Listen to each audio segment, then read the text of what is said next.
Em 26 de junho de 1988, milhares se reuniram para um show aéreo no aeródromo de Habshin, próximo à cidade de Habshin, na França.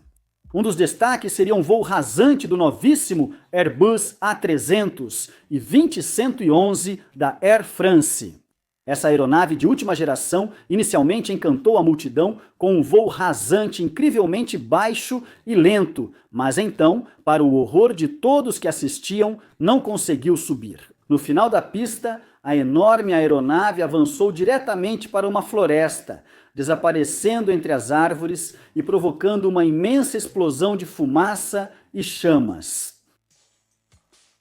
Quando o fabricante europeu de aeronaves, Airbus, anunciou em 1984 os planos para o avançado A300 e 20 de 150 assentos, eles logo ficaram inundados de pedidos. A Air France, a companhia aérea de bandeira da França, foi a primeira a comprar e por isso foi a primeira a receber um A300 e 2011. Quando eles começaram a sair da linha de produção, em 1988, houve muito interesse nessa nova aeronave. Além de ser lindamente projetada, ela também apresentava uma tecnologia incrível, que antes só era vista em aeronaves militares. O A320 usava a tecnologia fly-by-wire. Isso significava que, em vez dos controles de voo serem ligados mecanicamente, as partes que controlavam seriam conectados eletronicamente. Com um computador sofisticado como intermediário, esse sistema poderia tornar o voo mais fácil e mais seguro. O computador poderia, por exemplo, ajustar automaticamente as superfícies de voo para evitar stall, ignorando comandos dos pilotos caso colocassem o avião em risco. A Air France queria mostrar sua nova aquisição, e um dos locais escolhidos foi o show aéreo de Habshin. O evento anual atraía milhares, inclusive muitos jornalistas. Seria o lugar perfeito para demonstrar o novo A320. Na época, a Air France já tinha 3 dessas aeronaves. O mais recente, em uso há poucos dias, foi enviado ao show aéreo. Junto com 2 pilotos experientes da Air France, o capitão Michel Asselineau, de 44 anos, havia realizado muitos voos de teste a bordo dos novos A320. Ele estava acompanhado pelo primeiro oficial Pierre Mazier, de 45 anos. Cada piloto tinha mais de 10.000 horas de voo em seu currículo. No show aéreo, em 26 de junho de 1988, o avião decolou do aeroporto Basel-Mulhouse-Freiburg, na fronteira da Suíça com a Alemanha. Embora este fosse um voo de demonstração, principalmente para o público que assistia do solo, a aeronave estava, ainda assim, carregando 130 passageiros. Muitos eram jornalistas que haviam sido convidados a bordo, mas também havia pessoas da região, incluindo algumas famílias que ganharam ingressos em um concurso. Seria um voo muito incomum para eles. O avião se aproximaria do aeroporto de Habshin e faria 2 passagens baixas e lentas sobre uma pista. Depois, o avião partiria para um passeio turístico ao redor do Mont Blanc antes de retornar ao aeroporto de origem. Os 2 pilotos estavam confiantes no plano de voo, principalmente o capitão Asselineau. Ele disse ao seu primeiro oficial que não havia nada com o que se preocupar. Já fiz isso 20 vezes antes, ele disse. Do ponto de vista dele, essa confiança não era infundada. Afinal, a nova tecnologia fly-by-wire significava que eles podiam levar essa aeronave ao limite com um sobrevoo muito baixo e lento, sem nenhum medo de que ela entrasse em stall. O sistema simplesmente não permitiria isso. No entanto, não muito tempo depois do início do voo, as coisas começaram a dar errado.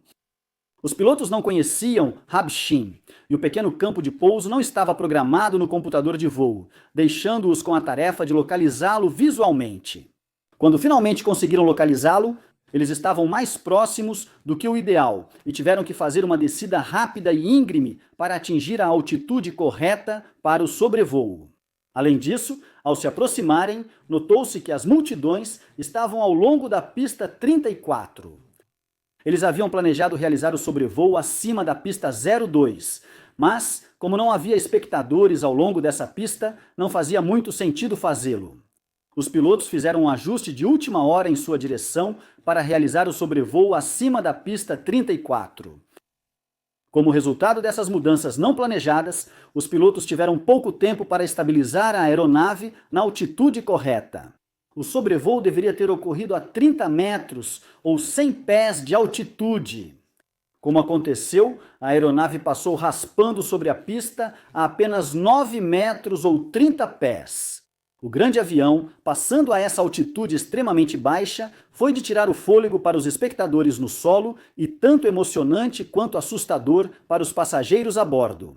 Quando a aeronave, voando baixo, se aproximou do final da pista, os pilotos ficaram surpresos ao ver uma floresta surgindo à frente deles. De cima, as árvores pareciam arbustos ou vegetação rasteira, mas agora era claro que eram altas o bastante para serem perigosas. Com urgência, o capitão Asselini tentou fazer o A300 e 20 subir bruscamente, mas percebeu que ele estava lento para responder. E em segundos, já era tarde demais. O avião atravessou o topo das árvores. Folhas e galhos foram sugados para dentro dos motores, bloqueando-os e fazendo com que falhassem. O avião caiu na floresta e uma bola de fogo gigantesca se ergueu acima das árvores. Ao verem essa explosão catastrófica, os espectadores no aeródromo poderiam ter presumido que o acidente era impossível de sobreviver, mas, felizmente, a fumaça e as chamas foram resultado da explosão de uma das asas, que havia se desprendido da aeronave. O corpo principal do avião permaneceu em grande parte intacto e pousou violentamente entre as árvores. Passageiros feridos e abalados lutavam para evacuar, muitos com dificuldade para soltar os cintos de segurança. Na década de 1980, viajar de avião não era uma experiência tão comum quanto é hoje, e a maioria dos passageiros estava mais acostumada com cintos de segurança de automóveis que se soltam com um botão em vez de uma trava. O fogo atingiu a parte principal da fuselagem, criando fumaça e uma crescente sensação de pânico. Os comissários de bordo abriram as portas na frente e na traseira da cabine, mas a porta da frente estava parcialmente obstruída por galhos grossos e folhagem. Ela teve que ser forçada a abrir, atrasando a evacuação naquela parte da cabine.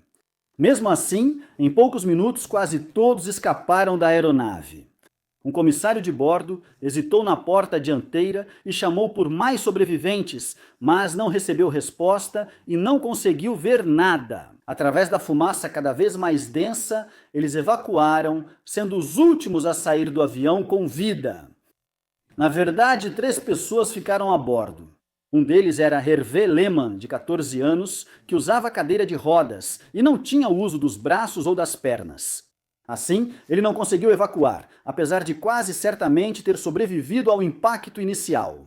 A segunda era Mariama Barry, de 7 anos, que não conseguiu fugir porque ficou presa ao assento à frente quando o seu quebrou. Durante o acidente, ela estava voando com seu irmão mais velho, que tentou ajudá-la a sair do assento. Antes que pudesse agir, ele foi arrastado do avião pela multidão em fuga, deixando Mariama para trás. A última vítima fatal foi Marie-Françoise Freche, 42 anos. Ela e o marido soltaram os cintos e chegaram à saída de emergência, mas Marie-Françoise voltou para tentar resgatar Mariama Barry. A fumaça a venceu antes que conseguisse fazer isso. Os passageiros restantes fugiram para a floresta, onde foram encontrados pelos veículos de emergência do show aéreo e depois por uma equipe de emergência maior. Muitas pessoas ficaram gravemente feridas no acidente. Quase todas sofreram algum grau de inalação de fumaça e um pequeno número foi gravemente queimado. No entanto, todos que conseguiram escapar da aeronave sobreviveram ao acidente. Após o acidente, foi iniciada uma investigação pelo Bureau de Inquérito e Análise para a Segurança da Aviação Civil na França. Eles tinham evidências incomuns.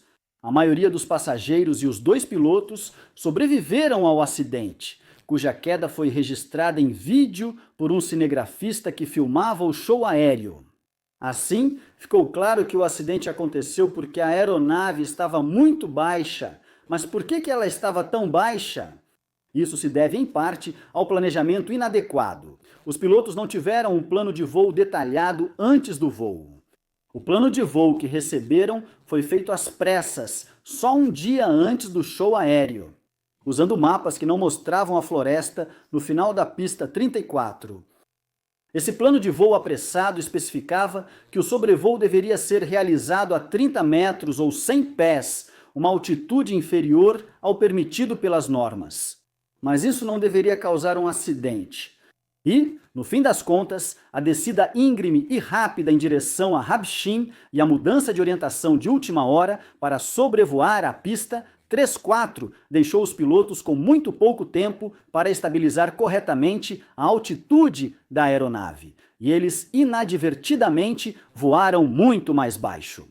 Eles deveriam ter sido alertados sobre o erro por vários instrumentos e um alarme de altitude na cabine.